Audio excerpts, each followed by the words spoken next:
안녕하십니까. 이렇게 날씨도 갑자기 궂은데 많이 참석해 주셔서 감사드립니다.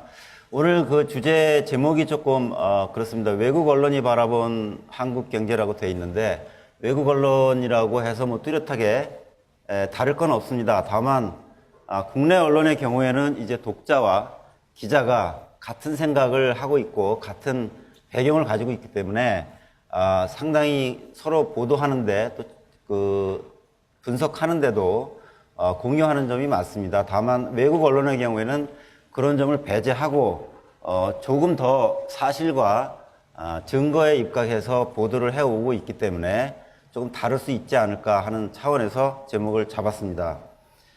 그리고 저는 무슨 박사도 아니고 하기 때문에 여러분에게 아주 복잡하거나 새로운 어떤 이론을 알려드리는 그런 내용은 없을 겁니다. 다만 제가 20년 동안 한국 경제에 대해서 외신에서 취재하고 보도하는 동안 느꼈던 점을 바탕으로 말씀을 드릴 거고요.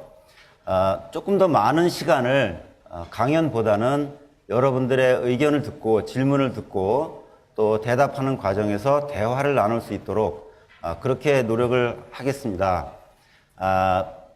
그리고 이제 앞부분에 보면 상당히 긍정적인 내용들이 많이 나올 텐데요. 그 이유는 제가 느낀 바로는 요즘 한국의 많은 분들이 비판적인 것과 자기 비하적인 것과의 차이를 좀 넘나드는 분들이 많으신 것 같아요. 저희 세대들보다. 그래서 아무래도 우리가 이루어 놓은 것은 이루어 놓은 것이고 또 그거에 바탕을 두고 앞으로 우리가 직면한 과제가 무엇인가를 똑바로 알고 나아가자 하는 차원에서 말씀을 드리겠습니다. 세계 속에서 그러면 한국 경제는 어느 정도의 위치냐? 많은 보도도 나왔습니다만 간단히 정리를 하고 넘어가겠습니다. 구체적인 내용은 밑에 제시해 드린 그 무역협회 산하 연구소에 잘 정리가 되어 있으니까 그걸 참조하시기 바라고요.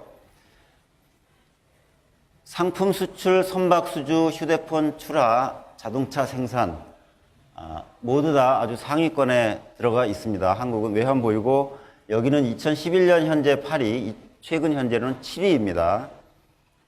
그러나 이제 밑에 부분에 내려가서 여성 경제활동 참가율이라든지 여성 국회의원 비율, 또 인구 증가율 이런 항목에서는 아주 하위권에 지금 들어가 있는 상황입니다.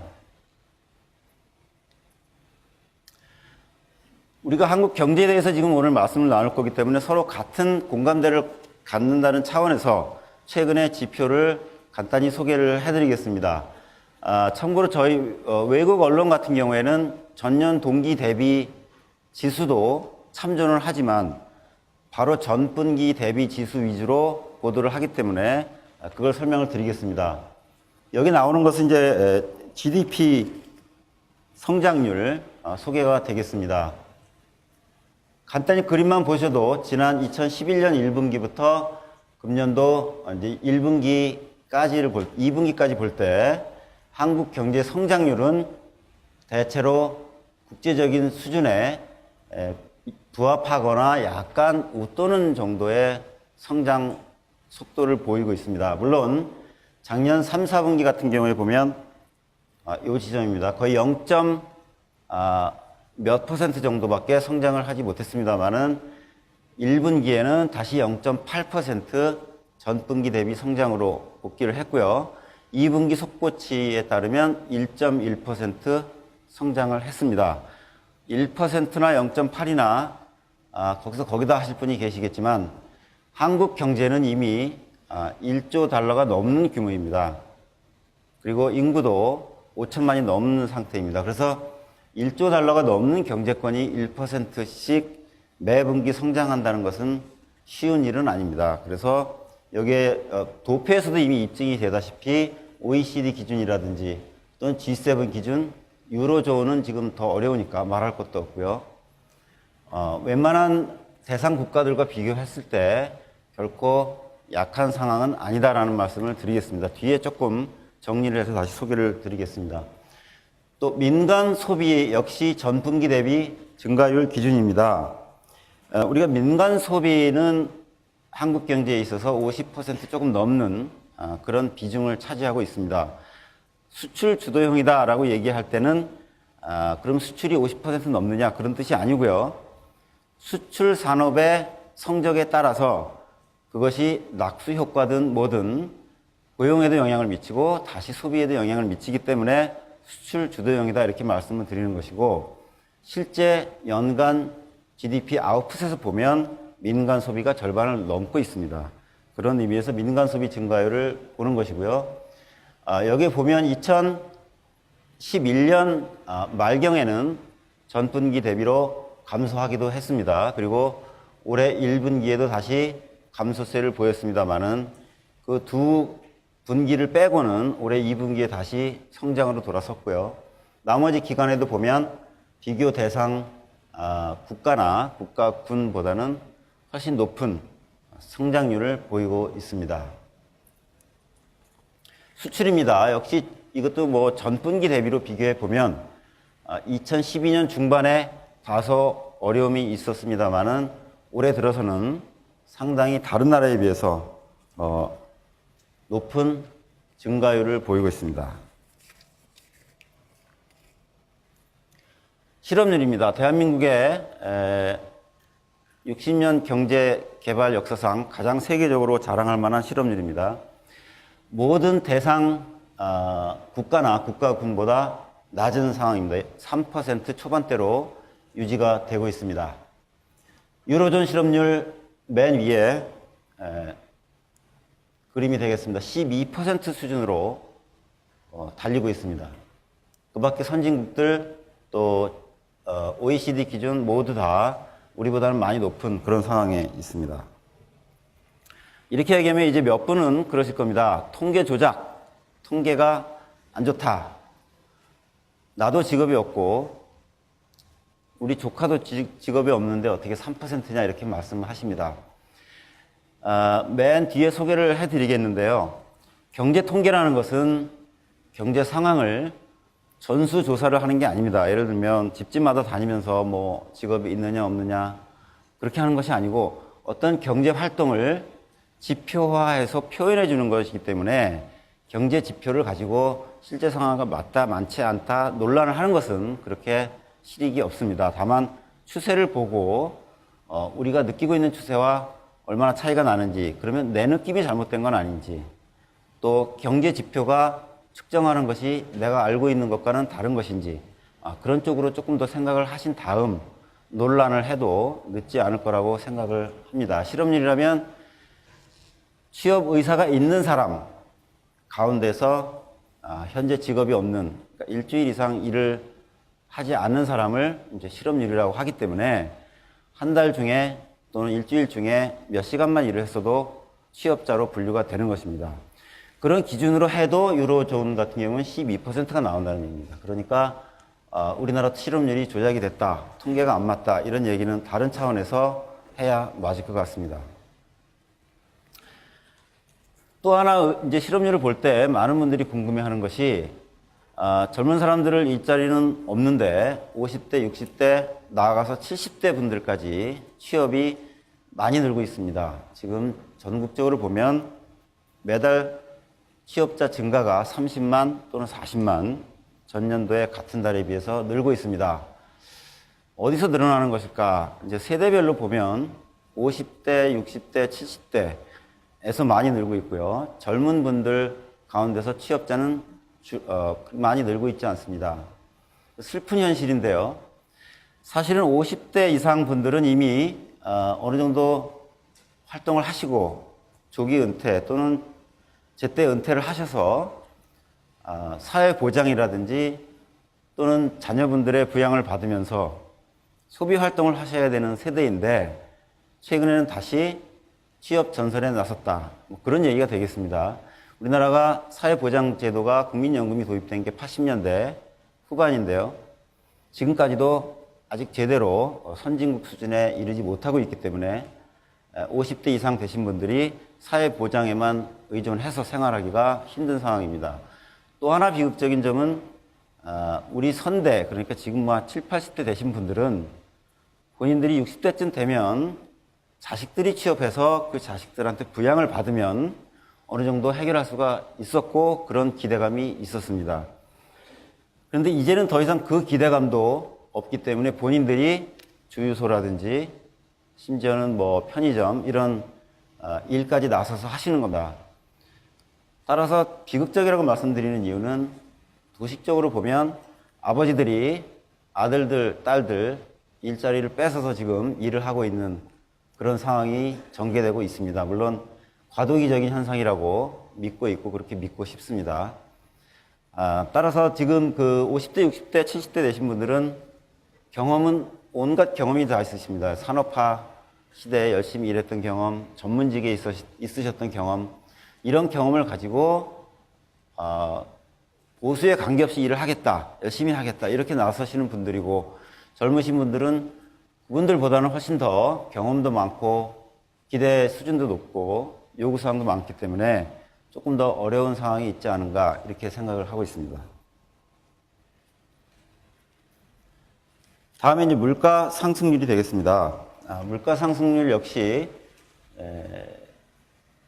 2011년 중반까지는 우리가 G20 많은 신흥국들이 포함된 G20 국가 수준의 다소 높은 수준을 가져갔습니다만은 작년 중반 이후로는 다시 1%대로 내려가면서 선진국 수준으로 많이 낮아진 상태입니다. 물론 가장 큰 여기에 기여를 한 것은 원자재 가격이 상당히 약세가 지속이 되고 있고 또 국내 내수 소비가 약하기 때문에 인플레이션이 올라가지 않고 있다. 이렇게 정리를 할 수 있겠습니다.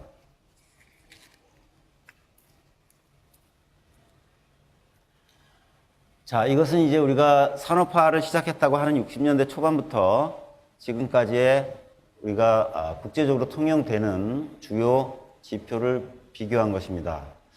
다 아시겠지만 60년대 초반에 우리나라 전체, 경기도도 아니고 서울도 아닙니다. 우리나라 전체의 1년간 국내 총생산은 27억 불이었습니다.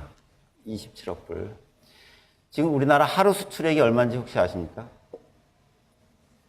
우리나라 하루 수출액은 21억 불입니다.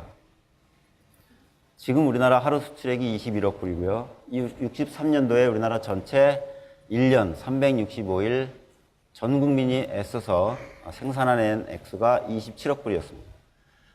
97년도 외환위기를 맞은 해 11월에 외환위기가 왔기 때문에 연간 성적은 외환위기의 영향을 안 받았겠습니다. 그때 연간 국내 총생산이 5,323억 불이었습니다. 그리고 작년도 1조 1,290억 수준입니다. 그래서 세계 15위 수준을 기록하고 있습니다. 규모로 말씀드립니다. 1인당 GNP 역시 63년도에 100달러였습니다. 지금의 북한 수준입니다.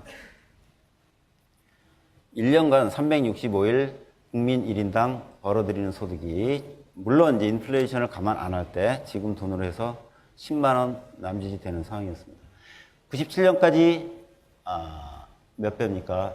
110배로, 115배로 늘었고 97년에서 2012년까지 15년 사이에 배가 됐습니다. 자, 이게 강연 자료에 있으니까 나머지 사항을 참조하시기 바라겠습니다. 이렇게 말씀드리면 이제 반론을 하시는 분도 있습니다.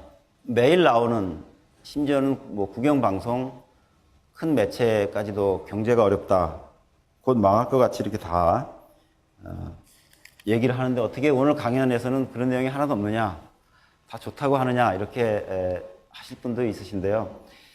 모두에 말씀드렸다시피 모든 표현이라든지 진단은 국제적인 기준 또는 인접국 우리와 비슷한 나라 그리고 최근 기간과 비교를 하는 것이 맞습니다. 우리가 여기도 나와 있습니다만 70년대에는 매년 연평균 성장률이 9.1%였습니다.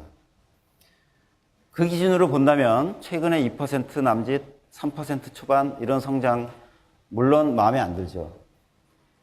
그러나 지금 유로존은 0% 가지고 환호를 하고 있습니다.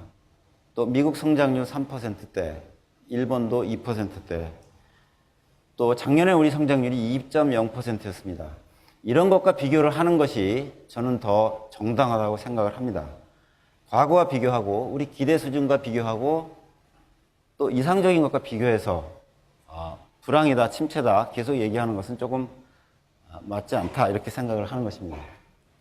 지금 이 도표는 시대가 변함에 따라서 우리 경제가 어떤 요인에 의해서 주로 성장을 하느냐를 보여주는 것입니다. 숫자가 조금 꽤 되기 때문에 어렵습니다. 예를 들면 이 도표를 보는 방식은 70년대 우리 연평균 성장률이 9.1% 가운데 민간 소비가 끌어올린 것이 4.6%, 절반을 조금 넘는 수준입니다. 그런 식으로 읽으시면 되겠습니다. 그래도 이해가 안 가시는 분들이 있으시면 자, 성장률을 100으로 놓고 기여도를 나타낸 것입니다. 쭉 보면 시간이 갈수록 민간 소비는 50%의 기여를 하다가 2008년 이후 6년간은 36%의 기여를 했습니다. 성장의 기여도입니다. 순수출 기여는 70년대 의외로 성장을 100으로 봤을 때 2% 남짓 기여를 했습니다. 그러던 것이 지금 최근 6년간은 무려 47%의 기여를 하고 있습니다. 순수출이라면 수출에서 수입을 뺀 것입니다. 이것이 뒤에 이제 도전 과제로 제시할 것 중에 하나입니다. 이걸 어떻게 해결을 할 것이냐. 수출을 못하게 할 수는 없습니다.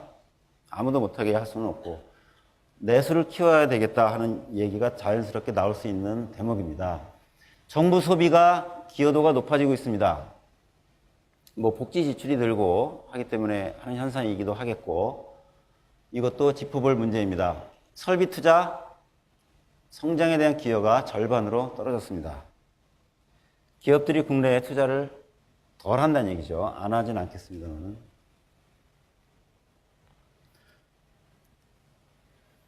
자, 그래서 이제 지금까지는 우리가 이야기하는 한국 경제에 대한 도전을 이야기하기에 앞서서 여러분들과 저와 공감대를 형성한다는 차원에서 짚어본 것이고요. 앞으로는 이제 조금 껄끄러운 얘기들이 많이 나오겠습니다만은 한국 경제가 앞으로 어떻게 될 것이냐에 대해서 두 가지 아주 극단적인 보고서를 소개해 드리겠습니다. 이 네 장의 사진이 아마 나머지 강연 내용에 가장 가까운 사진이 되겠습니다. 첫 번째 맨 위에 이 사진은요, 골드만삭스가 한국을 포함한 11개국을 넥스트 11이라고 해서 N11국가라고 2005년에 보고서에서 지칭을 했습니다.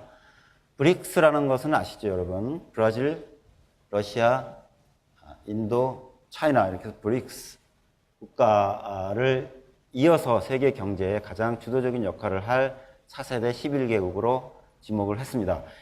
그 중에 좀 들으면 섭섭할 만한 국가도 많이 있습니다만은 한국과 멕시코가 가장 주도적이다 이렇게 지적을 했습니다. 그래서 이 그림이 되겠고, 이 그림은 아마 국내 언론 중에서 조선비즈에서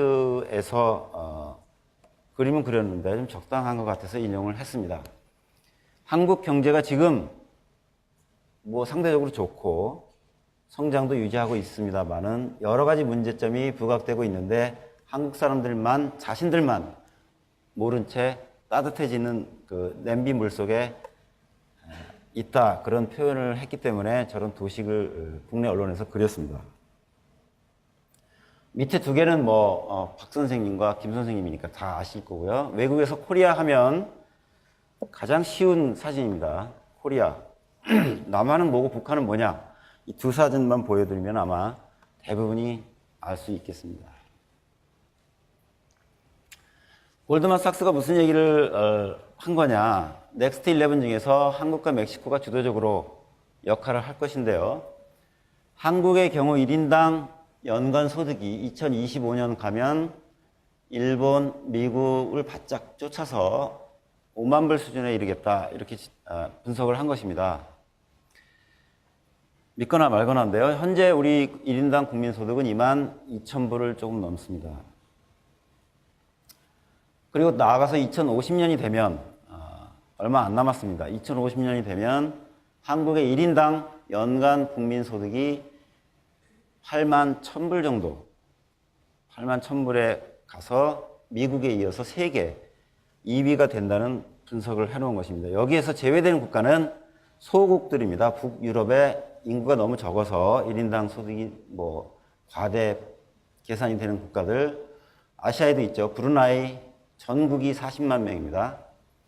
그런데 에너지가 막아도 에너지가 쏟아져 나오기 때문에 1인당 소득이 높습니다. 이런 국가들을 빼고 웬만한 규모가 되는 국가들을 기준으로 했을 때 미국에 이어서 일본을 제치고 1인당 소득 2위가 된다는 전망 보고서를 2005년에 냈습니다.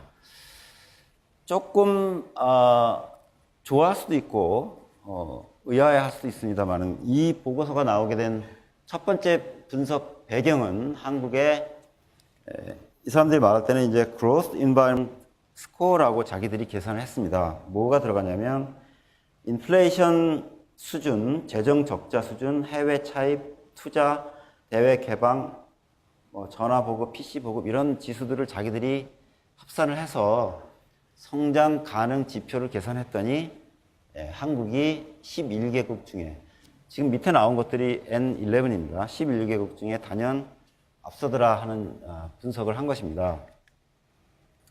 물론 1인당 소득이 그렇게 빨리 느는 것은 제일 큰 기여를 하는 것은 환율과 인구 감소입니다. 인구가 줄어들기 때문에 1인당 소득이 빨리 늘어난다는 이야기가 되겠습니다. 어쨌든 1인당 소득이 인구 때문이든 뭐든 세계 2위가 된다는 그런 분석이 골드만삭스에서 2005년에 나왔고 지금 아직은 여기에 대한 업데이트는 없는 상황입니다. 그래서 실제 8만이 될지 7만이 될지 그건 모르겠습니다만 여기까지 좋은 얘기고요. 그 다음에 조금 갑갑한 얘기를 최근에 맥킨지 글로벌 인스티튜트에서 내서 국회의원들이 이걸 들고 다니면서 갑자기 나라 걱정을 많이 하시는 폼을 잡았던 자료입니다. 90년대에 한번 한국에 대한 종합보고서를 내고 15년 만에 처음 냈다 해서 화제가 되기도 했고요. 앞에 소개해드렸다시피 한국 사람을 개구리에 비유하는 바람에 또 화제가 되기도 했습니다. 개구리가 됐든 뱀이 됐든 달을 봐야 되는데 이제 손가락만 가지고 자꾸 얘기하는 사람도 있었습니다. 이 보고서에는 한국 경제가 안고 있는 문제점을 이제 정리해서 보고하고 그거를 해결하지 않으면 곧 물이 뜨거워지면 개구리가 죽는다 그런 지적이 되겠습니다. 내용을 여기 가만히 보시면 우리가 모르는 내용은 하나도 없어요. 모르는 하늘에서 뚝 떨어진 얘기는 없고요. 중산층 재무 상황이 심각하다. 서비스 업종이 너무 못한다.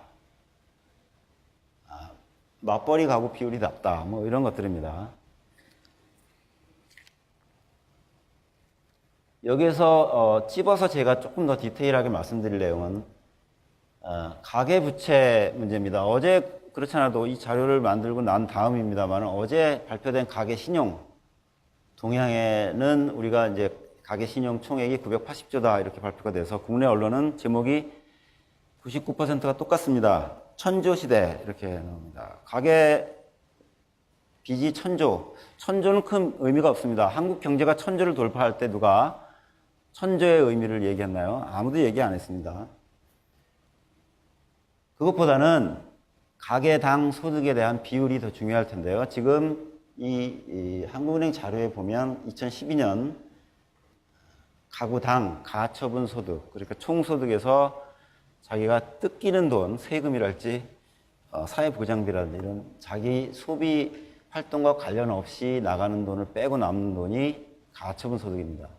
이 가처분 소득과 가구당 비율을 낸 것인데요. 지금 이것이 2012년에 136%로 우리 역사상은 가장 높은 상황에 다다라 있습니다. 한 가지 요인은 빚이 많이 느는 것이고 두 번째 요인은 소득이 안 느는 것입니다. 또 다른 지표는 이제 한국은행과 금융감독원에서 공동으로 조사하는 실제 조사하는 금융부가조사가 있습니다. 여기에 따른 비율은 156%입니다. 이 두 개의 가장 큰 차이는 집주인들이 안고 있는 임대보증금, 그러니까 우리 내가 집을 세를 줬으면 이 세를 준 보증금을 내가 받습니다. 이 보증금은 이 사람이 나갈 때 돌려줘야 하기 때문에 이것까지를 부채로 감안을 하는 것입니다.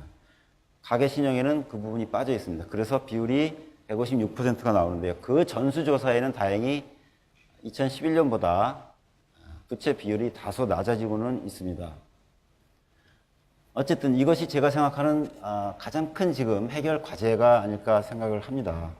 가장 좋은 방법은 가처분 소득을 빨리 늘려주는 것이고, 두 번째, 그 다음에 과격하게 해서는 안 되겠지만 두 번째로 할 일이 가계 부채 총량을 억제하는 것입니다. 가계 부채를 너무 줄이면 성장의 장애가 당장 다가오기 때문에 그건 쉽지 않은 문제이지만 우리나라는 지금 2009년 10년부터 가계 대출 억제 가이드라인을 시행을 하고는 있습니다. 이 가계부채가 계속 이렇게 늘어나면 가장 큰 문제가 되는 것은 은행권이, 우리가 2003년도에 겪었습니다마는 은행권이 부실 대출 자산이 늘어나면서 은행권이 부실화된다는 것이 가장 큰 문제가 되겠습니다. 다음으로 이제 맥킨지와 저와 비슷한 생각이 인구입니다. 기가 막힌 도표인데요. 저도 하나하나 뽑아서 그렸는데요. 지금 막대 그래프는 전체 인구고요. 선 그래프는 생산 활동 인구입니다. 생산 활동 인구는 15세부터 64세까지의 인구를 말합니다. 이 생산 활동 인구가 경제 활동을 주도하기 때문에 이 인구가 아주 중요한데요. 문제는 이 생산 활동 인구가 16년 지금부터 2017년 딱 4년 뒤에 정점을 찍고 감소하기 시작합니다. 감소도 아주 가파르게 합니다. 지금 이것은 그 인구를 생산 활동 인구하고 전체 인구 같다는 게 아니라 올해의 인구 수준을 100으로 놓고 앞으로의 추이를 계산을 한 것입니다. 전체 인구는 빨간 표시를 한 그 해 2030년에 정점을 찍고 그때부터 서서히 내려가기 시작합니다. 이 내려가는 비율의 차이에 주목을 하시기 바랍니다. 이 차이만큼 생산활동 인구가 전체 인구를 부양을 해야 되는 그런 상황이 오는 것입니다.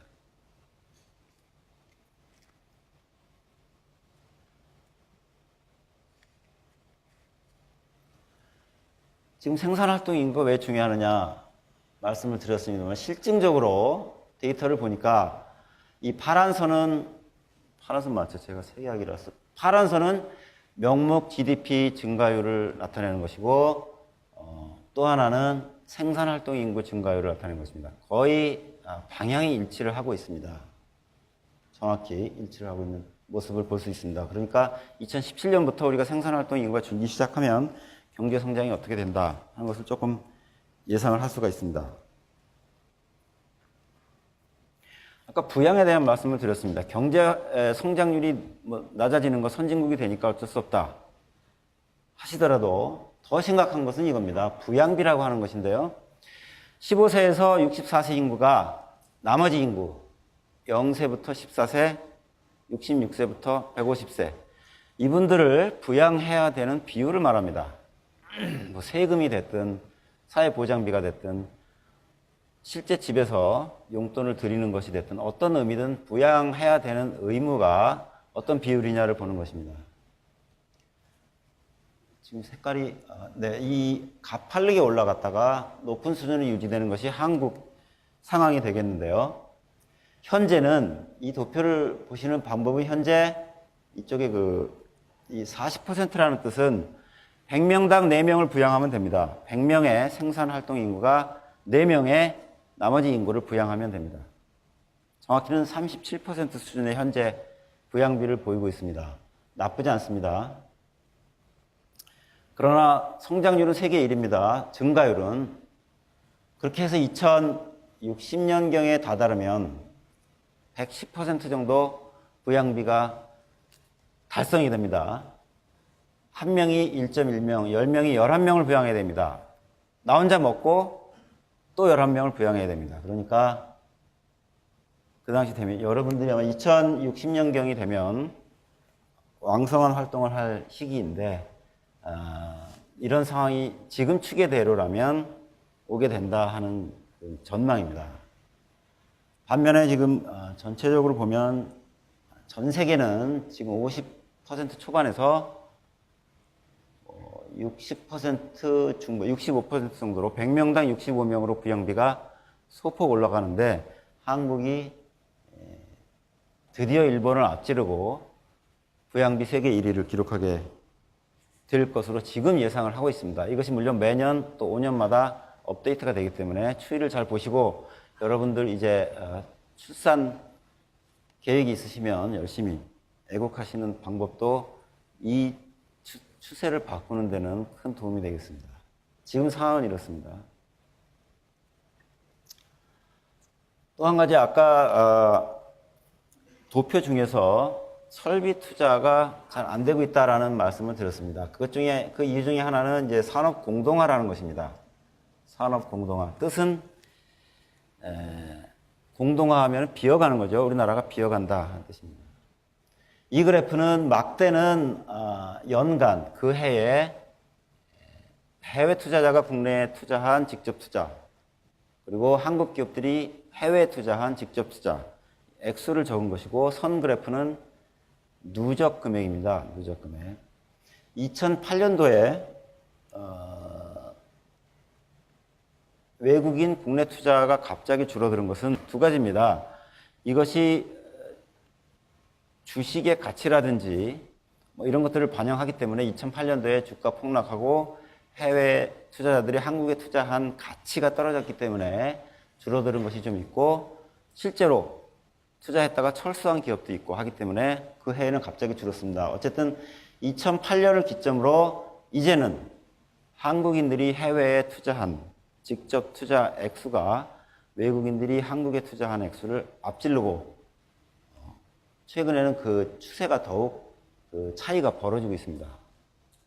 다 아시다시피 뭐 중국으로 진출한다, 또 요즘에는 이제 베트남이 뜨고 있습니다. 베트남으로 진출한다, 그런 게 되겠습니다. 단적으로 얘기해서 지금 현대 브랜드를 달고 다니는 전 세계 자동차 중에 절반 이상은 대한민국산이 아닙니다.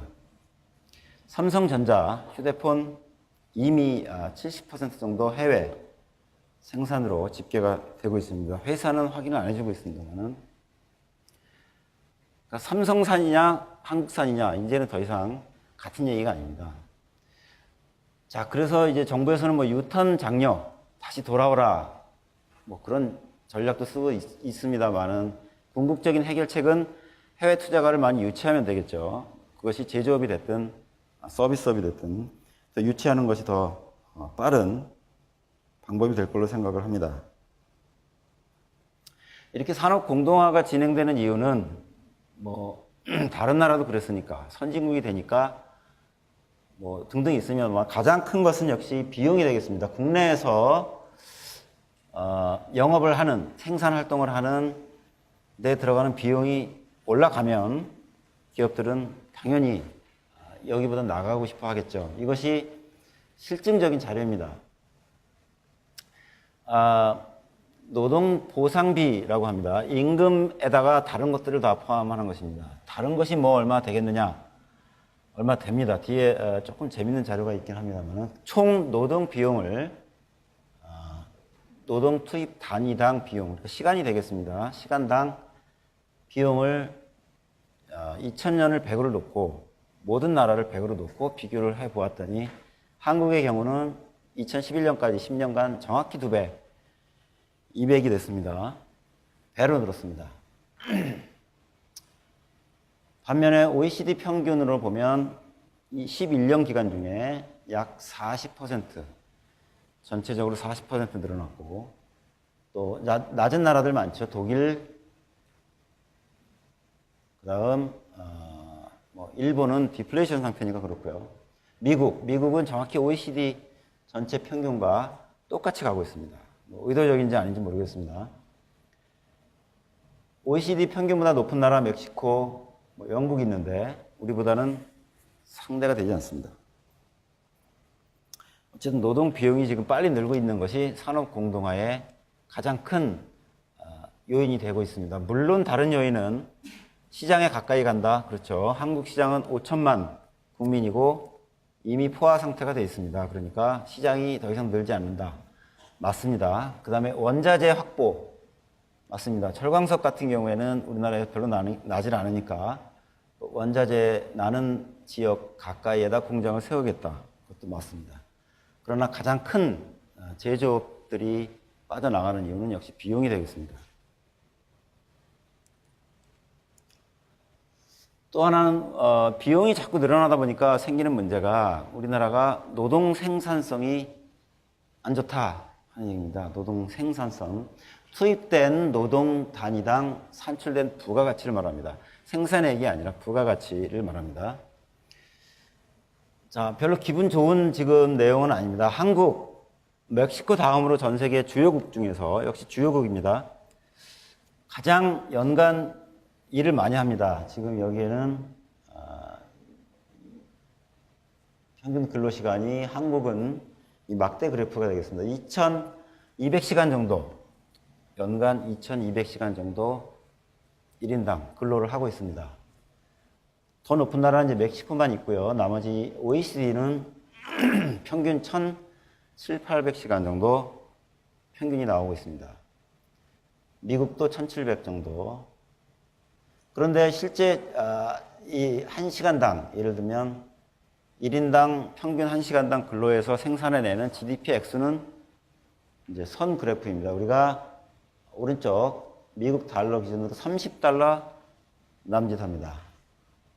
역시 다행히 멕시코가 우리보다 좀 안 좋습니다만 나머지 국가와 비교하면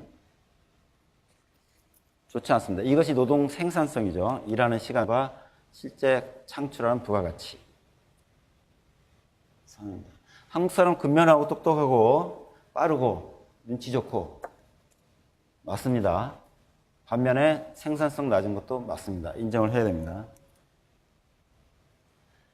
문제가 되는 것이 이제 서비스업이 특히 문제가 됩니다. 제조업 생산성은 그나마 세계적으로 격차가 미국 대비 100대 70, 10대 7 이 정도라고 하면 서비스업은 얘기가 다릅니다. 지금 이 선 그래프가 제조업 생산성을 2004년을 100으로 놓고 보여주는 겁니다.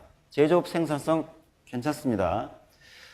2004년부터 12년까지 8년 사이에 제조업 생산성은 90% 정도 90% 정도 개선이 됐는데 같은 기간에 서비스업의 생산성은 딱 20% 늘었습니다. 그래서 전체 국내 전체적으로 보면 앞에 보여드린 그런 상황이 오는 것입니다. 왜 그러느냐? 뭐 분석이 많죠. 규제가 조금 시대에 뒤떨어졌다. 뭐 규제가 많다, 적다를 떠나서 그다음에 그 노동시장의 유연성, 한번 고용되면 망하지 않는 한 해고가 힘들다라는 조항도 있고요. 여러 가지가 있습니다. 그 다음에 뭐 최저임금제를 너무 뭐라고 합니까? 비탄력적으로, 획일적으로 운영하다 보면 정말 조금만 주고 이래도 되는 성격의 근로도 꽤 많이 보수를 지급해야 되는 그런 문제도 있고요. 어찌됐건 지금 서비스업 생산성 부진이 우리나라 전체적으로 생산성 부진을 이끌고 있다. 반면에 밑에 적어 놓은 것은 전체 취업자 중에서 서비스업과 제조업이 차지하는 비중입니다. 절대 비중은 아니고 역시 100으로 기준점을 환산한 것입니다. 시간이 갈수록 이 제조업의 고용 비중은 줄어들고 있습니다. 앞에 말씀드린 공동화도 있고 또 하나 요인은 자동화죠. 자동화. 로봇이 점점 인간을 대체하고 있고 하기 때문에 제조업 고용 비중은 줄어드는데 생산성은 제조업에서만 늘고 있고 그런 상황이 오고 있습니다. 역시 취약점 중에 하나입니다. 투자는 줄고 가계순 저축률은 떨어집니다. 가계순 저축률, 가처분 소득 중에서 남은 돈입니다. 전체 소득 중에서 남은 돈은 아닙니다. 이걸 두 번씩이나 강조하는 이유는 전체 소득 중에서 지금 대한민국은 세금이나 비소비 지출 쪽이 급속히 늘고 있습니다. 복지 요구가 늘고 있기 때문에 그거에 부응해서 복지 확대를 하고 있으니까 당연히 세금이나 공적 지출이 늘고 있습니다. 그래서 그렇게 그걸 뺀 가처분 소득 중에서 저축률, 놀랍게도 2002년도는 대한민국 역사상 과소비의 정점입니다. 2002년도에 가계 순저축률은 0점대 방어율을 찍었습니다. 그래서 0에 근접하다가 다음 해에 카드 사태 아시죠? 과소비와 카드 남발, 방만한 운영 등등으로 인해서 카드 회사 하나가 부도 위기에 처하고 공적 자금이 투입돼야만 했던 상황입니다. 그 후에 조금 리밸런싱이 일어나서 회복은 했지만 2012년 현재 우리나라의 가계 순저축률은 5%가 안 됩니다. 세계 상위권입니다. 92년도만 해도 먼 과거도 아니에요. 92년도만 해도 92년이면 다 태어나셨죠. 92년도만 해도 25% 가까이 가처분 소득의 4분의 1을 뚝 띄어서 저축을 하던 시대가 있었습니다. 우리나라도요. 이렇게 되면은 이 가계 순저축률이 떨어지면 물론 앞으로의 내수 여력이 소비 여력이 줄어드는 거 당연하고요. 더 문제가 되는 것은 은행들이 국내 대출을 맞추기 위해서 외화를 빌려온다는 겁니다. 은행들이 원화 대출을 하기 위해서 외화를 빌려오는 것, 이것이 더 큰 문제가 됩니다. 자, 이런 장점, 약점 다 갖춘 나라, 이제 앞으로 어떻게 될 것인가에 대해서 후반부에 말씀을 드리고 더 많은 시간을 약속대로 질문을 받고 거기에 대한 또 제 생각을, 정답은 없습니다. 제 생각을 말씀드리는 시간을 많이 갖도록 하겠습니다. 자, 강연 내용이 나중에 웹사이트에 공개가 된다고 해서 참 조심스럽습니다. 저는,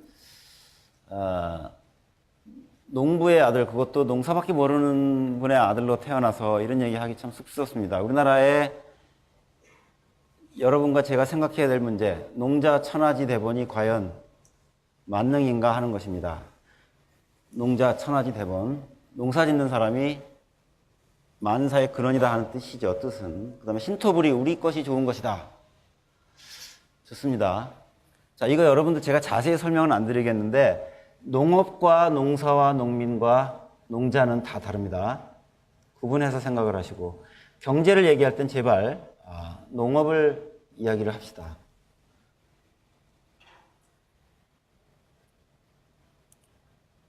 왜 그런 말씀을 드리느냐 하면 농자 천하지 대본 신토불이 숭상하다가 지금 이런 상황이 옵니다.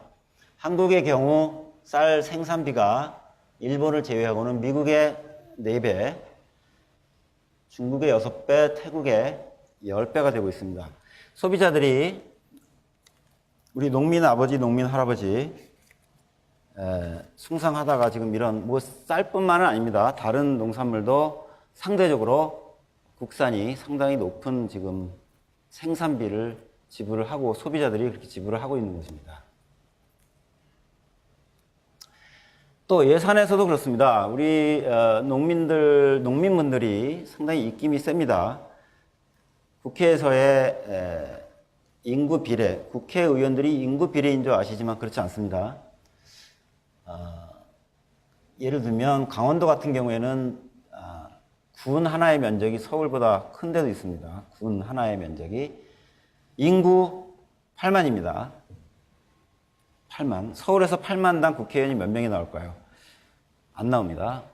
그런 지역에서 나옵니다. 이런 비례의 문제가 있고 예산에서 보시더라도 지금 우리나라에서 농림수산식품이지만 거의 농업, 수산업 그 부분인데요. 농림수산식품에 할당된 예산이 공식적으로 할당된 것이 5.6%입니다.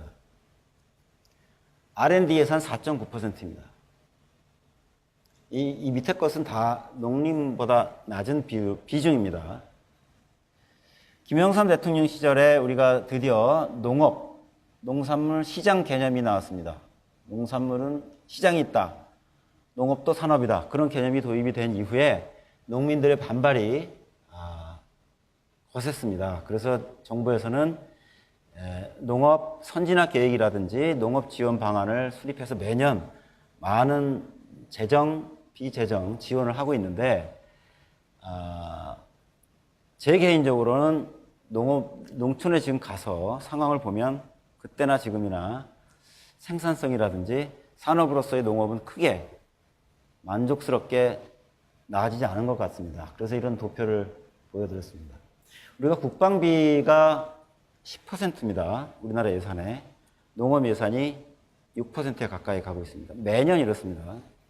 줄이자는 말은 아닙니다. 줄이자고 하면 또 오해를 하실 분이 있으시니까 제대로 쓰고 제대로 관리하고 또 지원한 만큼 효과를 거두도록 해야 될 시점이 왔다. 그런 말씀을 드리는 것입니다. 또 어려운 문제입니다. 우리나라는 단일민족입니다. 그런데 거기서 끝내야 됩니다. 이거 다 들이대가지고는요, 저는 그 경제 차원에서 보자면 그렇게 큰 실익이 있을까 하는 우려를 하게 됩니다. 뭐 내가 남이냐 그런 말 있죠. 그 다음에 형제인데 우리끼리인데 뭐 하는 얘기 있습니다. 그래서 뭐 외국 투자 기업에 갈 경우에는 나보다 뭐 10살, 20살 아래인 사람이 매니저로 와서 뭐 지시를 해도 잘 돌아갑니다. 잘 돌아가요. 뭐 끝나고 어떻게 회포를 푸는지 모르겠습니다. 우리나라 안 그렇습니다. 아직은. 몇 살이야? 이렇게 나오죠. 내가 초등학교 다닐 때 가방 구경도 못했으면서 뭐 이렇게 단일 민족 좋은 거 많습니다. 그러나 이게 만사의 다 이걸 가지고 들이대지 말자는 말씀을 드리기 위해서 제가 화두로 여러분한테 소개해 드립니다. 우리나라는 참고로 외국인 수의 비중이 아직도 이거 2006년이죠. 2012년, 11년 현재는 3% 정도. 전체 인구의 3% 정도 지금 다다르고 있습니다. 만족스럽지 않습니다. 이것이 앞에 소개해드렸다시피 이제 2050년 가면 한 10% 수준으로 된다고 합니다. 지금의 영국 수준으로 다다를 거라고 합니다. 그때 가서 몇 살이야, 어디냐, 고향이 어디냐, 학교는 어디냐 따져봐야 소용이 없습니다. 그리고 인구 앞에 보셨다시피 인구 감소를 보충하기 위해서 어느 정도는 우리가 외국인들에 대해서 또는 다른 배경, 다른 문화에 대해서 포용을 하고 받아들이고 나아가서 장려해야 되는 그런 입장에 처해 있습니다. 비율이 우리나라에서 상당히 그 낮은 수준이다라고 말씀드렸는데, 물론 우리나라는 단일민족 문제 말고도 또 외국인들에 대한 개방을 좀 망설이게 하는 요인이 사실은 있습니다. 우리는 언젠가 북한과의 통일을 염두에 두고 있는 상황이기 때문에 북한 인구 2200만 가운데 통일이 되면 우리가 또 많이 그 일자리라든지 여러 면에서 포용해야 되는 인구가 많을 것으로 개인적으로 생각을 하고 있습니다. 그래서 외국인 근로자에 대한 개방이라든지 이민 정책이라든지 뭐 이런 것들이 상당히 다른 나라에 비해서 조심스러운 상황인 것은 틀림이 없습니다. 그런 점이 있다는 말씀을 드리겠습니다. 다음 이제 노조 얘기입니다. 농업 얘기에 못지않게 조심스러운 부분인데 사실만 말씀드리고 생각을 여러분들에게 맡기겠습니다. 노조 가입의 대상이 되는 사람 중에서 노조에 가입되어 있는 사람의 비율, 노조 가입률은 현재 대한민국 10% 조금 못 미치고 있습니다. 최근 집계는 10% 정도로 회복됐다고 하는데요. OECD가 18%, 또 그렇습니다. 독일이 19%, 일본이 18%. 정도가 노조 가입, 이 노조 가입률은 우리나라의 경우에는 1980년대에는 이제 20%를 넘었었습니다. 그러다가 90년대 중반에 15%가 깨지고 그 후에 계속 하락하는 추세에 있습니다. 이것은 그 근로자 노조 가입 대상 100명 중에서 100명에게 영향을 미칠 만한 교섭이라든지 정책 제안이라든지 협상력을 노조들이 결국은 하는데 거기에 참가하는 인원이 10%밖에 되지 않는다, 그런 뜻이 되겠습니다. 노조 가입 대상에 대해서 10%이고 생산 활동 인구는 우리나라에 3,600만이기 때문에 그거에 비교하면 훨씬 낮은 숫자가 되겠습니다. 지금 노조 가입자는 우리나라 160만 정도라고 집계가 되고 있습니다. 그러니까 3,600만 명에게, 나아가서는 전 국민에게 영향을 미칠 수 있는 정책에 대해서 지금 협상권, 발언권, 행동권 등이 노조가 지금 주도를 하고 있기 때문에 이 노조 가입률이 조금 살아나는 것이 훨씬 건강한 노사 관계 정립에도 도움이 되겠습니다. 왜냐하면 소수가 협상력을 독점할 경우에는 그만큼 또 여러 가지 문제가 발생할 수 있기 때문에. 자, 국회의원실에서 작성한 것인데, 모 자동차 회사에 지금 이제 정규직, 비정규직 임금 비교를 해놓은 표입니다. 이것이 정규직 문제가 비정규직 문제가 비정규직들의 잘못만은 아니다라는 이야기를 하기 위해서 여러분들에게 보여드리는 내용입니다. 임금이 차이가 나는 거 어쩔 수 없다고 할 수도 있습니다. 또 수당이 한두 개 정규직보다 없다, 뭐 그럴 수 있습니다. 근데 이 그림대로라면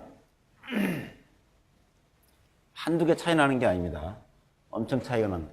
월 급여를 보면 이 맨 밑에 이 정규직 10년차 650만 원 정도, 비정규직 360만 원. 아시죠? 절반 조금 넘습니다.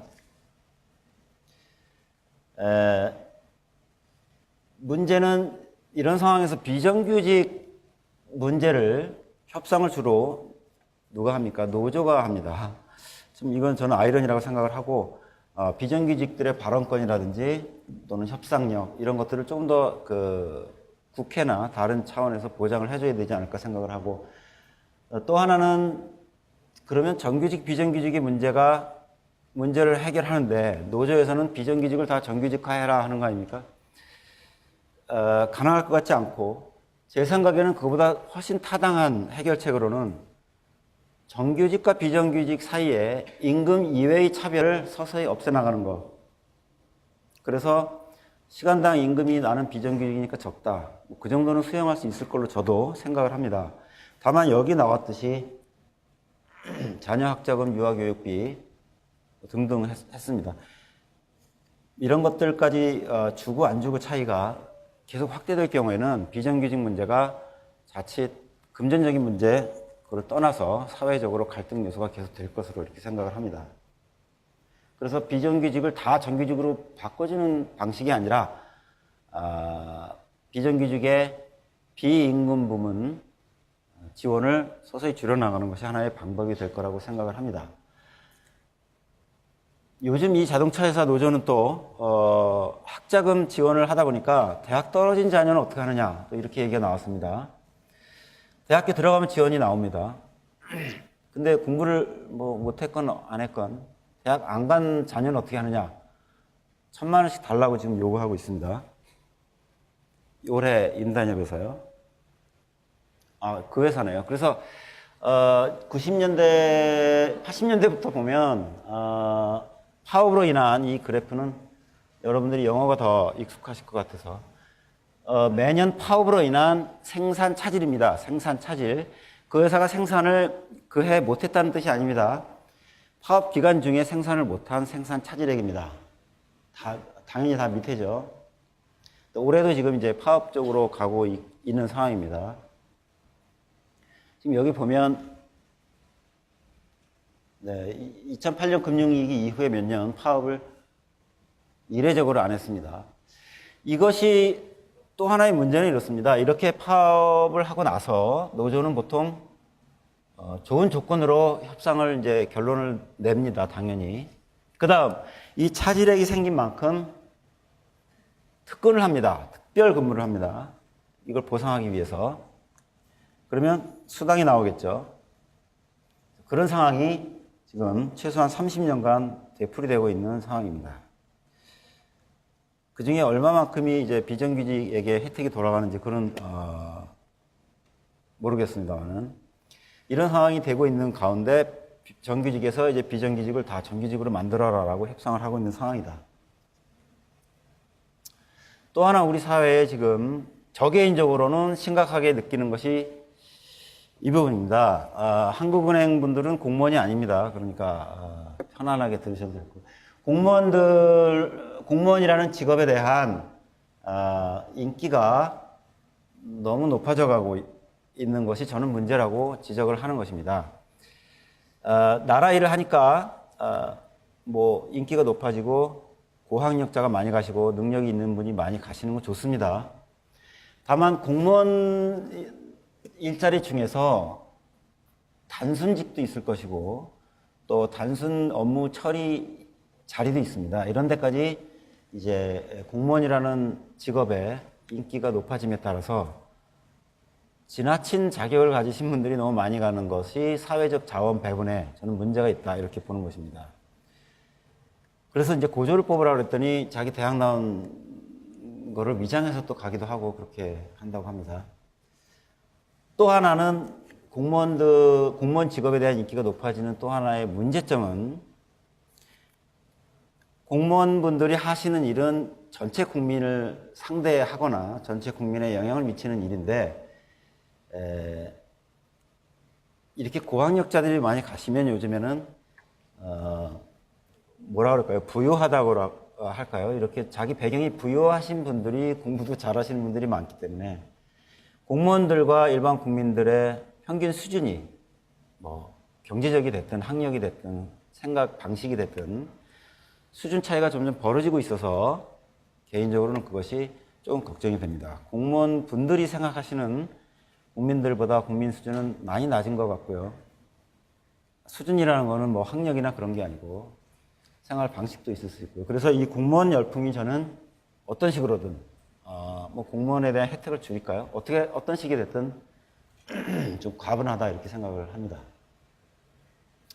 뭐 이게 제가 인쇄가 잘 안 보이시면 한경 비즈니스인가요? 거기 도표가 잘 돼 있어서 여기 보시면 아주 하급 공무원 모집에도 75대 10도 아니고 75대 1의 경쟁률이 보였다고 합니다.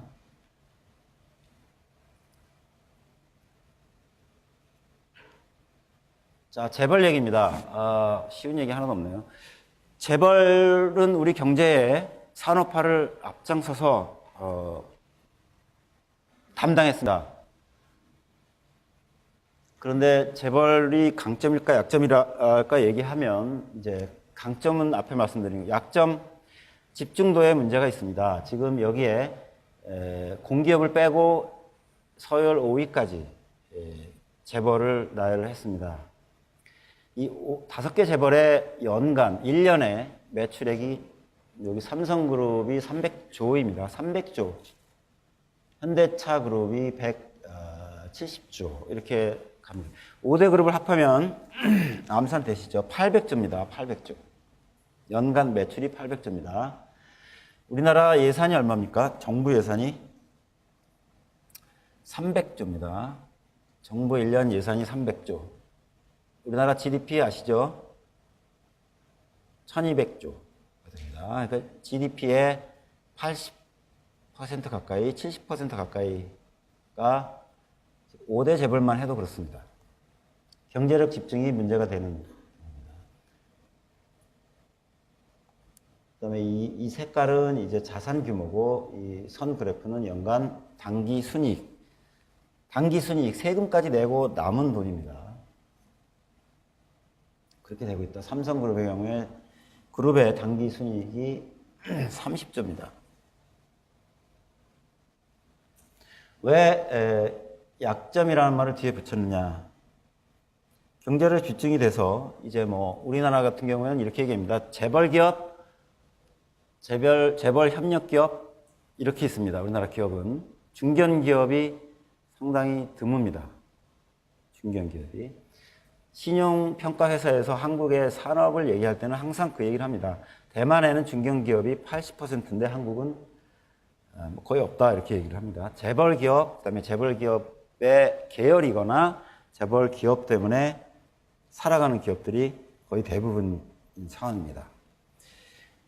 또 집중도 외에 또 문제가 되는 것이 이 재벌의 소유 지배 구조 말씀을 많이 들었을 겁니다. 소유 총수 일가가 얼마 안 가진데 많이 장악을 하고 있다. 지배 구조 도대체 삼성그룹이 몇 개입니까? 계열사가 76개입니다. 76개 기업이 어떻게 돌아가는지 모르겠다. 그런 겁니다. 그래서 코리아 디스카운트라고 한국 주식을 살 때는 실제 다른 가치에서 한 20% 정도, 30% 정도를 낮춰서 잡는 것을 코리아 디스카운트라고 하는데 북한 문제와 함께 기업 지배 소유 구조 문제를 많이 합니다. 뭐 그런 것을 막기 위해서 이제 우리나라에 아주 강력한 공정거래법이 도입이 됐습니다. 경제 규모에 비해서 상당히 일찍 우리나라는 도입을 했습니다. 70년대에 벌써 도입을 했으니까요. 그래서 잘 아시다시피 법 조항은 이렇습니다. 뭐 시장 지배적 지위 남용을 막고 경제력 집중을 막고 다 좋습니다. 1조입니다. 100조도 아니고 1조에 나와 있는데 제 느낌으로는 공정거래위원회 1조가 아직 달성이 안 되고 있는 것 같습니다.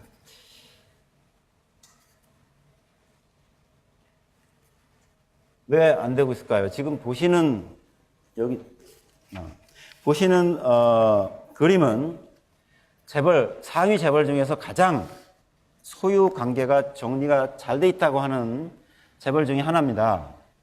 그룹입니다. 좀 알기 쉽죠. 어떤 회사가 어떤 회사의 지분을 가지고 있다.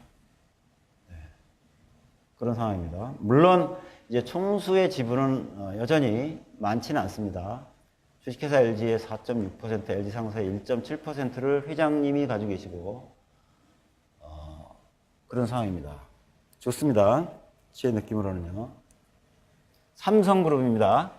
이거 저 설명 안 할게요. 이런 상황으로 지금 소유가 이루어지고 있습니다. 제가 만든 건 아닙니다. 이거 만들면 기절합니다. 이 공정거래위원회에서 정리를 깔끔하게 해주셨는데요. 예를 들어서 회장님의 지분은 에버랜드 3.7, 보험 20, 라이언스 2.5, 전자 3, 물산 1, 화학 1, 뭐 이렇습니다. 이 세 분, 자제분의 지분은 가치네트라고 회사가 있는데 37, 에버랜드 25, SDS 이렇게 씁니다. 그런 걸 통해서 76개의 계열사가 한 몸처럼 돌아가고 있다 하는 얘기입니다. 찬찬히 나중에 보시거나 안 보셔도 좋습니다. 또 하나, 이건 유도 아닌 또 재벌이 한 분 계셔서 가져왔습니다. 7위의 재벌입니다. 대한민국 7위. 이런 상황이라고 들었습니다.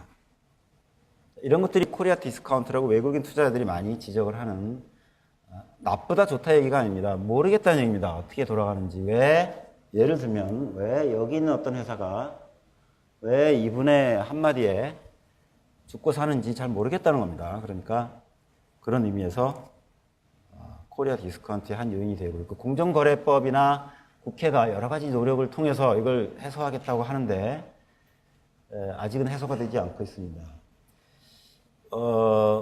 재벌 정책이 됐던 모든 규제에 있어서 대한민국의 지금 가장 큰 문제는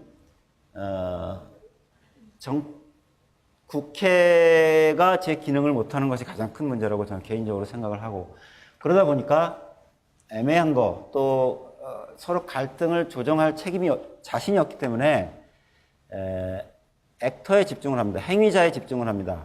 사실은 액션에 집중을 해야 되거든요. 어떤 행위를 규제하겠다 이렇게 해야 되는데 우리는 거기에 계속 분란이 있고 또 법을 만든 사람도 책임질 자신이 없으니까 대상자를 정해버립니다. 재벌은 이거 못한다. 재벌은 못한다. 몇 인 이상 기업은 못한다. 무슨 사업자는 못한다. 이렇게 액터에 치중을 하다 보니까 액션을 놓치는 경우가 계속 있습니다. 경제 민주화 얘기하는데 저는 아직도 6개월이 지난 이 시점까지도 뜻을 모르겠습니다. 경제 민주화. 저 개인적으로는요. 지하철역에서 500m, 501m에는 열어도 되고 499m에는 점포를 열면 안 되고 그런 회사들이 있습니다. 그게 민주화라고 하는데 저는 무슨 뜻인지 잘 모르겠고요. 다음 우리 사회에서의 또 약점으로 제가 꼽고 싶은 거는 폐쇄적인 채용 구조를 꼽고 싶습니다. 지금 유학생이 우리나라에 지금 대학생 기준으로 해외 유학생이 24만 명 정도라고 합니다. 공식 집계 안 된 사람도 있겠죠. 여러 가지 목적으로. 그런데 이 사람들이 대한민국 기업에 취업을 하려면 거의 대학 수준의 스펙 수집을 하셔야 됩니다. 와서 강남에 있는 뭐 학원에 다녀서 뭘 따야 됩니다. 뭘 따고 못 따고 해서 또다시 짧으면 1년, 길면 0년 학원을 다니는 상황이 벌어지고 있습니다. 자, 기업이나 정부도 마찬가지고 공무원 선발을 한다, 기업 채용을 한다 할 때 공채, 상식, 그렇죠. 면접 이런 과정, 스펙, 이력서, 자기소개 해야 됩니다. 저는 모르겠어요. 외국에 유학한 것이 그렇게 자격이 미달되는지 모르겠는데 실상이 이렇습니다.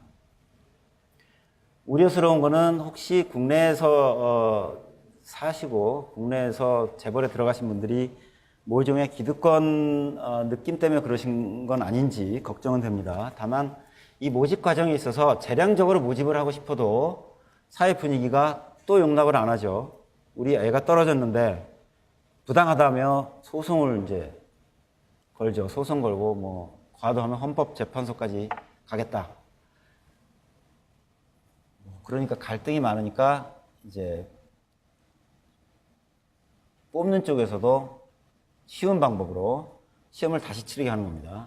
똑같은 조건에서 시험을 다시 보겠다. 똑같은 스펙으로 비교하겠다. 효율성은 있을지 모르지만 우리나라 국가 자원을 제대로 배분하지 못하는 문제가 지속이 되고 강화되고 있습니다. 그 결과 유학생들을 안 뽑아주는 건 좋은데요. 이분들이 그러면 하다 어디로 가느냐? 궁극적으로는 대한민국 경쟁력에 저해가 될 수도 있는 경쟁사로 한국 전문가로 취업을 한다든지 뭐 그럴 수도 있습니다. 그런 것이 자원 배분의 효율성 면에서 큰 문제가 되고 있다. 지적을 하고 싶습니다. 또 하나 약점입니다. 사회 갈등이 우리나라 사회에서의 사회 갈등은 점점점 높아지고 있는데 사회 갈등을 조정할 수 있는 조정하라고 돈을 들이고 있는 분들이 못하고 있습니다. 못할 뿐더러 사회 갈등에 일조를 하고 있습니다. 무슨 그림인지는 아시죠? 네.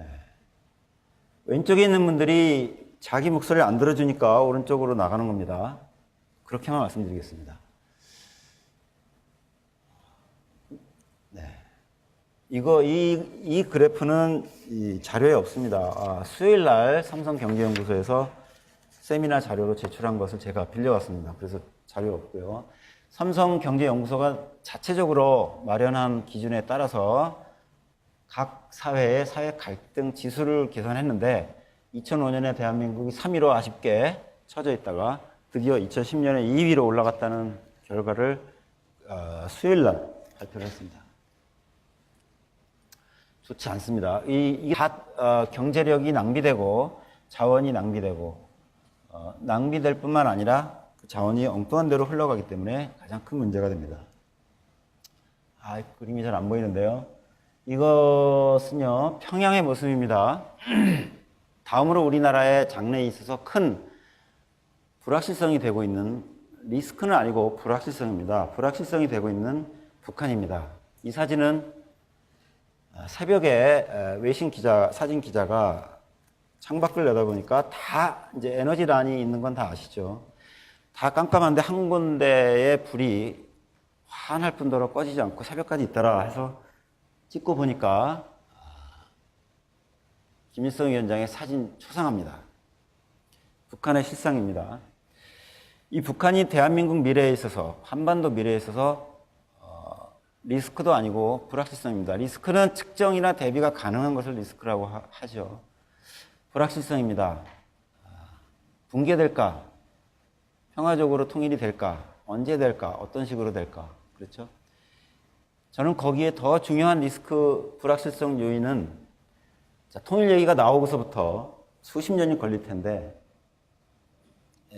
남한 내에 벌어질 사회 갈등, 정치적 갈등, 소모적 갈등, 저는 이것을 더 큰 불확실성 요인으로 봅니다. 지금 통일 얘기 나오지도 않는데도 북한 얘기 나오면 밥을 굶어가면서 지금 이야기를 하지 않습니까? 그런 상황인데 이제 통일이 가시화되고 논의가 되기 시작할 때 남한에서의 갈등, 누가 조정할지 저는 모르겠습니다. 다음 질의응답이 있을 텐데요. 그 전에 광고를 좀 하겠습니다. 모두에 말씀드렸다시피 제가 안타까워하는 요즘 젊은 분들의 세태 중에 하나는 참 멋진 용어들 많이 아시고 비판 잘하십니다. 그런데 조금 더 근본에 우리 대한민국 경제 60년 역사 제대로 알고 그런 말씀을 하시는지 모르겠다는 느낌을 주시는 분이 간혹 있습니다. 그래서 제가 이번 자료를 만드는데도 참조가 됐고 상당히 논조는 이게 한국개발연구원에서 나왔으니까 논조를 싫어하시는 분이 있을지 몰라도 자료 자체는 상당히 정리가 잘 되어 있고요. 여러분들이 분량도 많지 않으니까요. 여러분들이 참조하시기를 권장해 드립니다. 자, 한국은행에서 또 많은 발간물을 좋은 걸 내시는데 잘 모르시는 분이 많아요. 좀 싸기 때문에 그런 것 같기도 하고요. 가격이 싸기 때문에 그런 것 같은데 경제지표 해설이라는 책도 있고요. 금융제도에 대한 책도 있고 외환시장 제도에 대한 책도 있고 많이 있으니까 좀 구하셔서 많이 습득을 하시기 바랍니다. 금융시장도 그렇고요. 또 앞에 인용을 드렸던 그 맥킨지 보고서는 이렇게 생겼습니다. 이게 유상으로 판매를 하기도 하고요. 구글링을 잘 하시면 아마 있는 것 같은데요. 잘합니다. 이것도 역시 새로운 얘기는 제가 볼 때 한 1%도 안 되고요. 다 정리를 했는데 상당히 잘 해놓은 편이다 해서 소개를 드립니다. 이상으로 오늘 강연을 마치겠습니다. 감사합니다.